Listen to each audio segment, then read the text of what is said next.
Hey everyone, it's Ayala and welcome back to my channel. If you're listening to the podcast, welcome. If you are brand new, I'm so happy you're here. Welcome. If you are returning, thank you so much. So I've been doing a series on self-care and self-sabotage. I guess I'll label these series the Car Chronicles because I'm in the car again. But when something comes to my head, I just want to get it out to you. So yesterday I spoke about, or the previous podcast or video, I spoke about self-sabotage and some signs of it, right? And some of those signs were procrastination, perfectionism, and just thinking you need more. I need to buy this class. I need to get this book. I need to do this. I need to do that. And when I have all of these things, everything will go well, right? That's a form of self-sabotage. So today, and that was just to recap, today I wanted to talk about worry and what that looks like, right? Everyone worries at one point or another. Everyone worries, right? But when you're constantly worrying and when it completely engulfs you and takes over your mind and cripples you and prevent you from advancing, that's a problem. And that's one way that self-sabotage shows its ugly head. And you take yourself out of opportunities, right? You're worrying. Oh, I'm not qualified enough. Oh, I don't have enough money. Oh, I don't live in the right neighborhood. Oh, I don't have the right equipment. Oh, this, that. I want to tell you a story. I came to Connecticut for grad school, went to grad school for my master's, graduated, and a company basically reached out to me, right? I think I uploaded my resume on Indeed or maybe one of those. And this company reached out to me and they said, hey, we saw your degree. We want you to come in for an interview, right? Mind you, I have my master's degree. And I'm thinking, and it took me a while, to find a job after grad school. I'm thinking, I'm fresh out of grad school. I'm reading the job description and they're asking for 5 years experience. Yes, I have the degree they wanted, but I didn't have the experience. And they're asking for all these other things like leadership and having a team and all these things. I didn't have any of those things, right? Because from undergrad, I didn't work. From undergrad, I went straight to grad school and got my master's. So although they invited me for an interview, I'm reading the description and I'm like, I don't have any of these things under the qualifications other than my degree, And guess what happened? I started talking myself out of it. The day of the interview, I did not show up. And the worst part was I made up a lie. I told them I was sick or some nonsense like that. Can we reschedule the interview? And they were so sweet. And this job was at the perfect location. And y'all, it paid well starting out from grad school. I think it was paying $80K or something like that. And this was back in the day. I'm not going to age myself, but this was back in the day. I mean, $80,000 you just got out of college. That's pretty good to start out, right? So they were really nice. They're like, oh yeah, sorry you were sick. Let's reschedule. And they rescheduled for a week later. Guess what? The next week came. I'm in my head. I'm not qualified. I can't do this. The negative self-talk, that is another form of self-sabotage.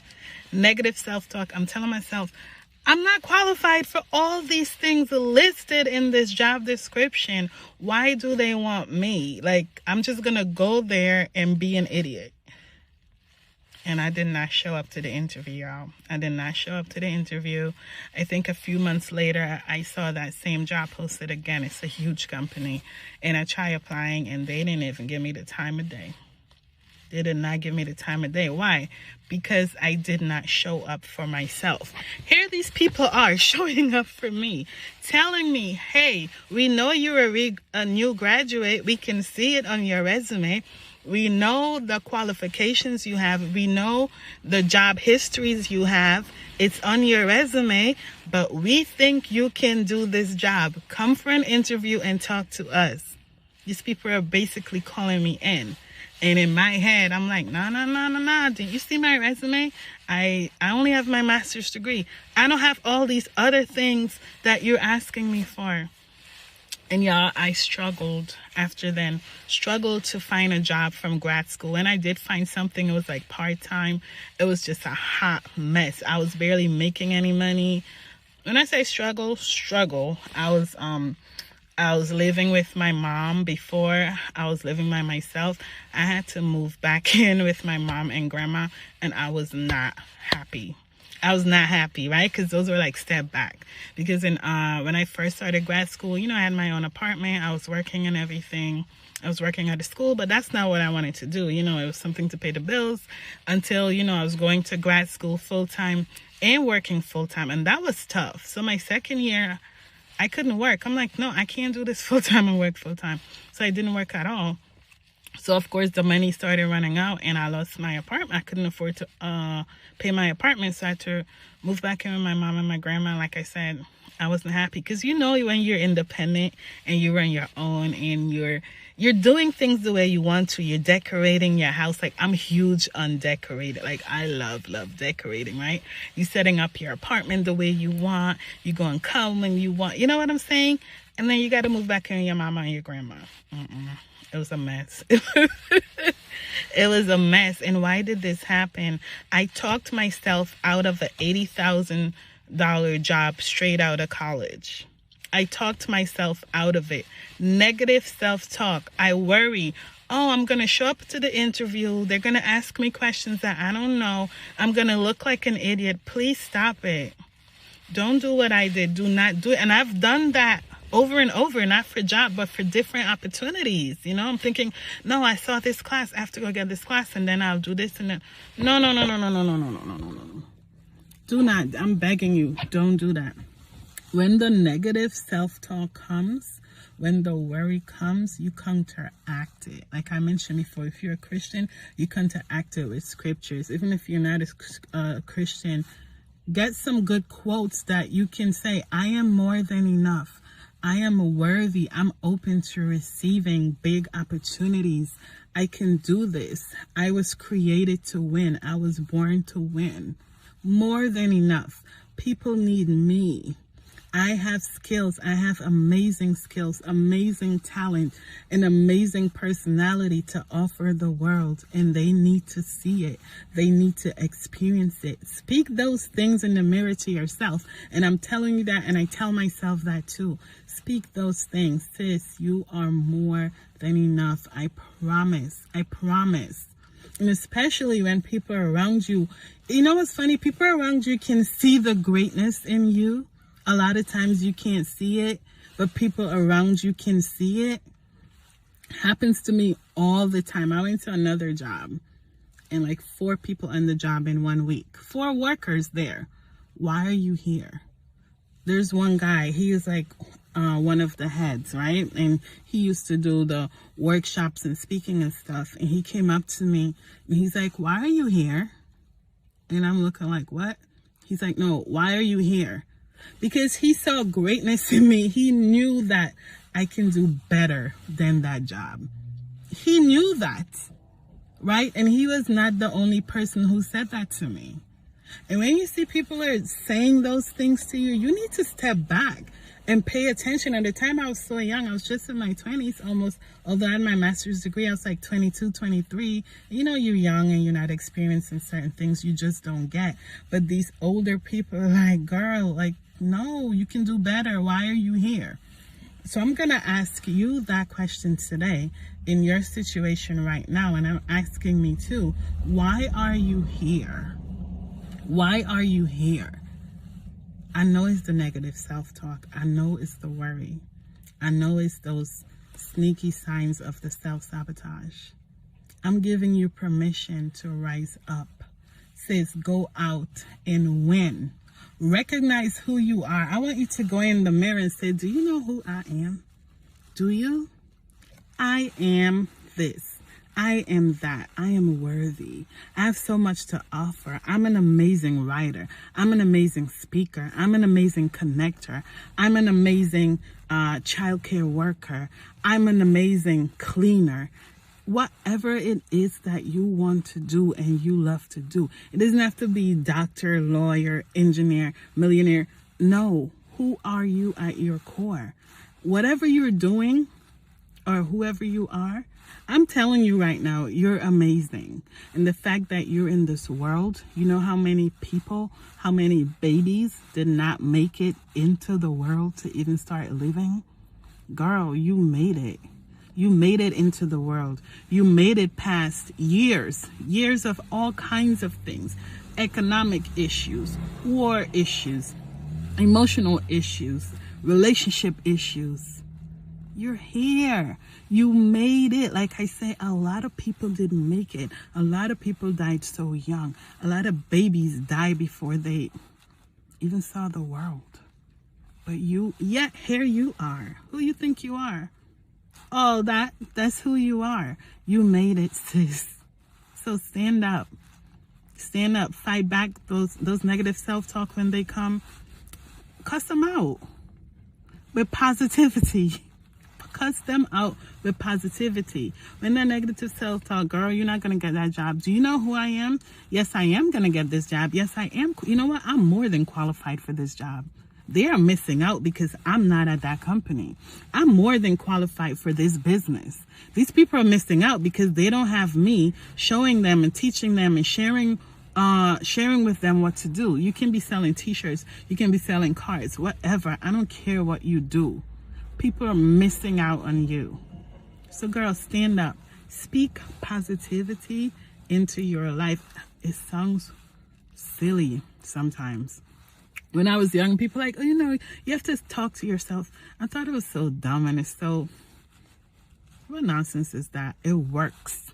It works because you know what? Your brain does not know the difference between what's real and what's fake. So if you keep telling your brain, I am rich, I am wealthy, I have money, I have this, I can do this, I can do that, your brain will start to believe it. And this is how you know your brain can't tell the difference, or your mind can't tell the difference between fake and real. Watch a sad movie. You start to cry. Is the movie real? No. But your brain thinks it's real. It's the same thing with every other thing. It's the same thing with telling yourself, I have more than enough money to take care of myself, to take care of my family, to help others. I have more than enough money to travel. I have more than enough money for my business. I have more than enough clients in my business. I have more than enough. I have more than enough. And keep telling yourself that. But faith without works is dead. So you tell yourself that and you put an action to it. So, okay, I can start my t-shirt business, right? Guess what? If you want to do it on your own, you need a heat press, right? And you need the vinyl and whatever you need. How can you get those things? Work to get them. Sell something. I don't care what you do. Make sure it's legal. Do something to get your machine, get your tools to get your business. And every day while you're working to get those tools for your business, you're telling yourself, I can do this. I can't wait to launch this. People are going to be so excited. People are going to be ready. I'm going to be blessing so many people's lives because guess what? You are. And sometimes you think you have a business like, well, my business don't solve a problem. Every business solves a problem. If you're doing t-shirt, your messaging on your t-shirt solves a problem. If you're cleaning houses, sis, I had a cleaning company. I didn't do the cleaning because I'm not a good cleaner, y'all. But I knew the impact that cleaners bring to their clients. Cleaners save marriages. They save families. They build businesses. Imagine your house is in disarray. It's dirty, it's disorganized, everybody busy, everybody rushing. You cannot be productive in that kind of environment. So you, the cleaner, comes in and you set the atmosphere for productivity, for love, for unity, for more money. You do that as a cleaner. And that's just one example. That's what you do. You don't clean people's houses, sis. You bring money to families. You bring love to families. You bring peace to families. You bring unity to families. You bring all of these things. I remember when I first got married, my husband and I hired a cleaner. Like I told y'all, I do not like to clean. We hired a cleaner, and it was this lady and her husband. Oh my goodness, it made a difference.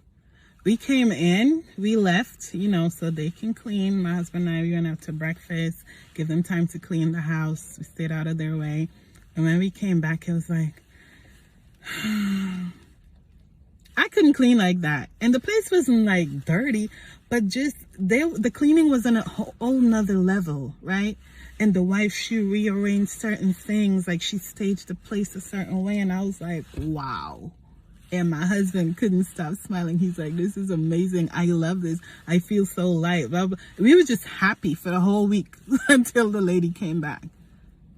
So think of the things that you do. Cleaning, amazing. If you have t-shirts, your messaging. I will be coming out with some Girl Get Yours t-shirt. That's one of my company brands, Girl Get Yours. I'm going to be coming out with it. Your messaging, you're reminding people you got this. And if you wear that shirt, you're not only reminding yourself, people reading your shirt, Girl Get Yours. Yeah, I'm going to get mine. Okay? So go out there, win. Ditch self-sabotage. Whenever it creeps up, you're there to fight back. You got to fight back. We're here to win, sis. All right, I'll see you in the next video. Again, it's Hyola. If you enjoy this video or podcast, please comment, like, and subscribe. And I'll see you in the next video. Oh, share it too. Bye.